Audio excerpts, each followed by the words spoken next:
Perhatian Andreas kini beralih pada ponselnya yang tengah berdering. Sesaat kemudian, Andreas pun menerima panggilan di ponselnya, yang ternyata panggilan telepon dari asisten pribadinya, Jason. Andreas menerima panggilan dari Jason tanpa suara, membiarkan Jason menjelaskan akan kepentingannya menghubungi dirinya pagi ini. Merasa percakapan Jason di seberang sana cukup serius, Andreas lantas sedikit menjauh. "Apa kau yakin?" tanya Andreas setelah mendengar informasi dari Jason. "Saya yakin, Tuan. Tuan Mike sendiri yang mengatakannya. Dan informasi tersebut didapat Tuan Mike dari sahabatnya Nona Sheila." Andreas masih diam, mencobanya mencerna setiap kata informasi yang disampaikan Jason padanya. Cari bukti yang cukup valid. Jika benar Sheila ada hubungannya dengan kecelakaan yang menimpa istriku, maka kau sudah tahu bukan apa yang harus kau lakukan pada wanita itu. Buat perhitungan padanya. Perhitungan yang membuatnya bahkan tak berani menampakkan wajahnya di hadapan istriku. Titah Andreas. "Baik, Tuan. Satu lagi. Kondisi kesehatan istriku semakin hari semakin membaik. Dan aku yakin dia pasti akan berencana kembali bekerja. Kau tahu sendiri, istriku melupakan sebagian ingatannya. Dan saat ini pasti dia berpikir jika dirinya masih bekerja di rumah sakit." Sejenak Andreas menjedah kalimatnya. "Segera hubungi pemilik rumah sakit dan atur pertemuanku dengan beliau. Aku ingin bicara secara pribadi dengannya." Lanjut tutur Andreas. "Baik, Tuan. Saya akan segera menghubungi Tuan Arman selaku asisten pribadi dari Tuan Hantoro untuk membuat janji," kata Jason di seberang sana.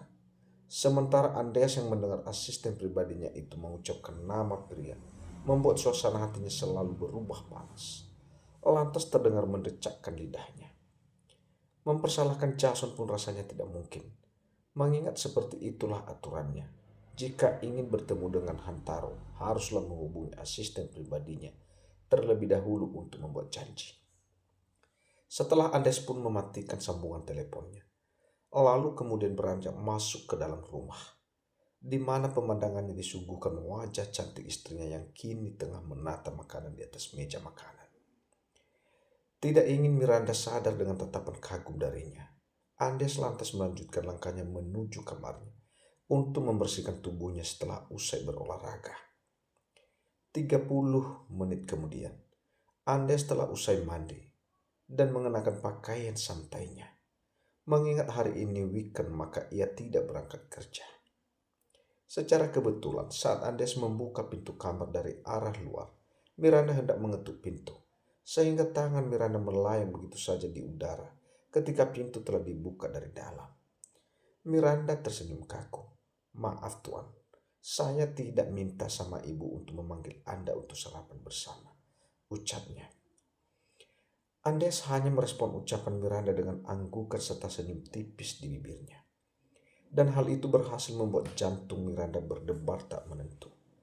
Tanpa diketahui oleh Andreas, sikap yang baru saja ditunjukkannya saat ini justru membuat Miranda merasa semakin kagum padanya. Bahkan untuk sesaat Miranda dibuat terpaku dengan senyuman tipis suaminya itu. Tanpa sadar, Miranda sampai memegangi dada kirinya yang terus berdebar tak menentu. Melihat Miranda masih diam mematung di hadapannya, Andes lantas melambaikan tangannya di depan wajahnya. "Apa ada yang salah dengan penampilan saya?" tanya Andreas. Berpikir jika saat ini ada yang salah dengan penampilannya. Bahkan pria itu sampai memastikan penampilannya sendiri.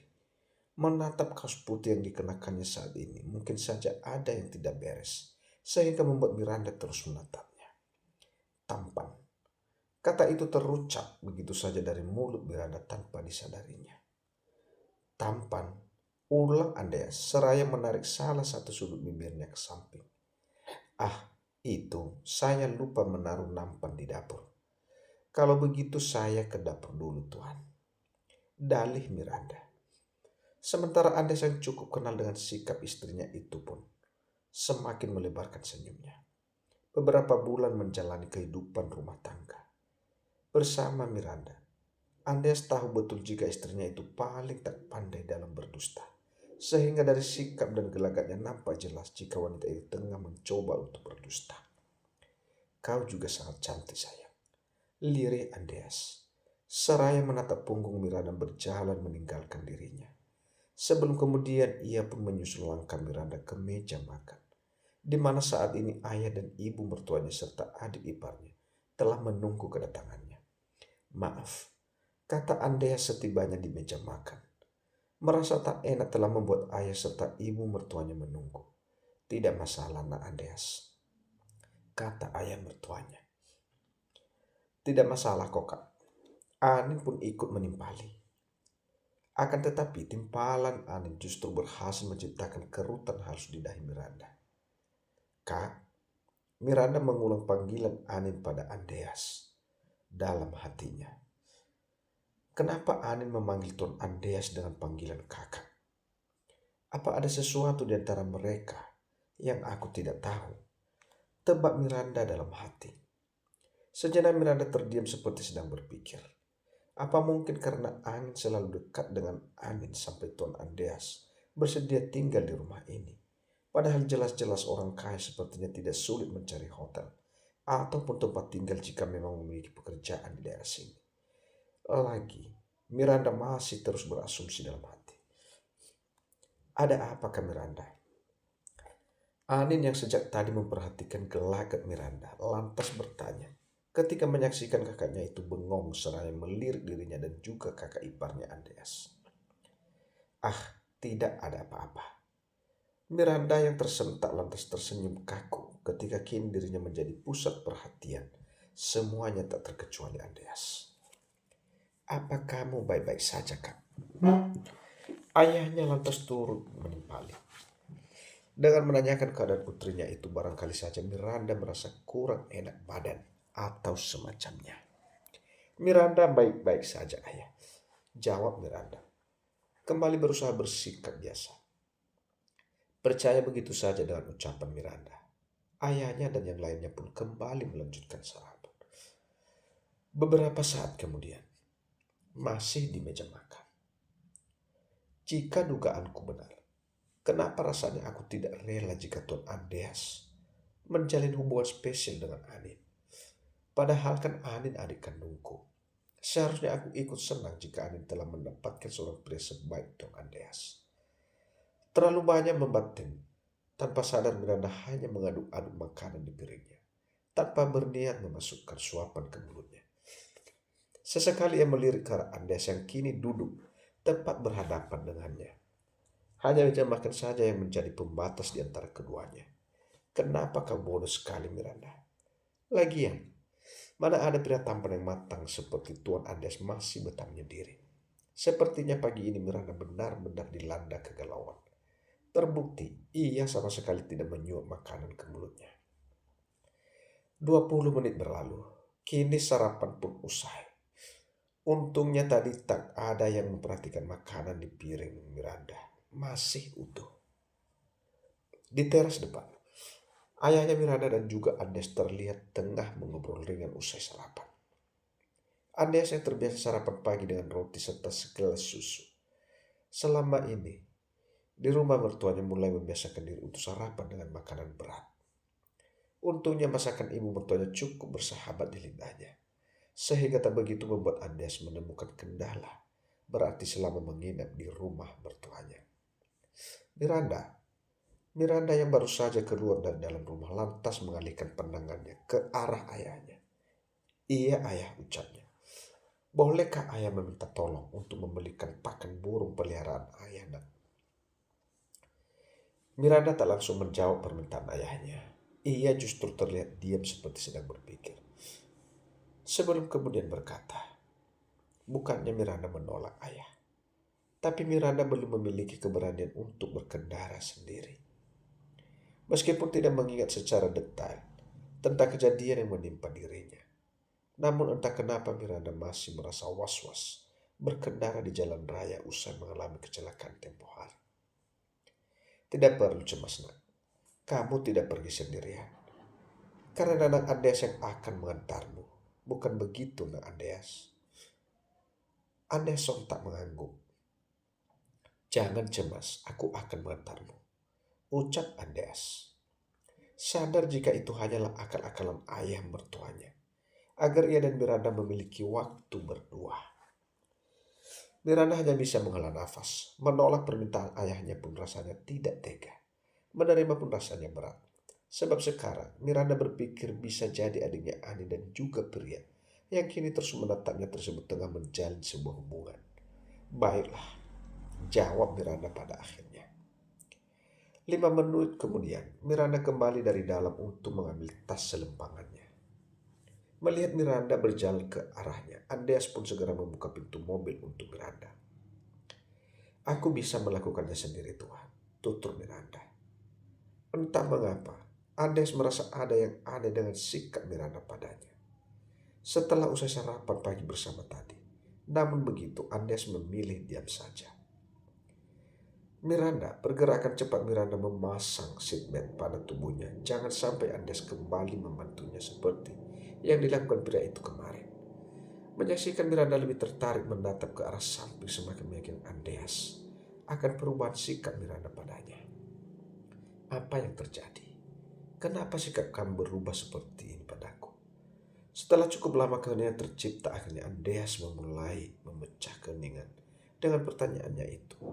Bahkan kini Andes tak lagi menyematkan kata nona pada Miranda. Sementara Miranda yang juga tidak kalah penasarannya lantas menoleh ke samping menatap Andes yang tengah fokus menatap jalanan di depan. "Sebenarnya apa maksud dan tujuan Anda tinggal di rumah kami, Tuan Andes Pratama?"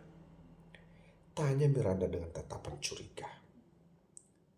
"Jangan bilang Anda sengaja mencari-cari alasan agar bisa menetap di rumah kami." Tudingan sontak dilayangkan Miranda ketika melihat Andreas masih diam saja, tak menjawab pertanyaannya. Tudingan Miranda berhasil membuat Andreas menoleh padanya dengan tatapan bingung. "Apa maksud kamu?" tanya Andreas sebelum sepenuhnya paham dengan maksud ucapan Miranda. "Anda harus ingat, Tuan Andreas yang terhormat. Anin adalah adik saya satu-satunya.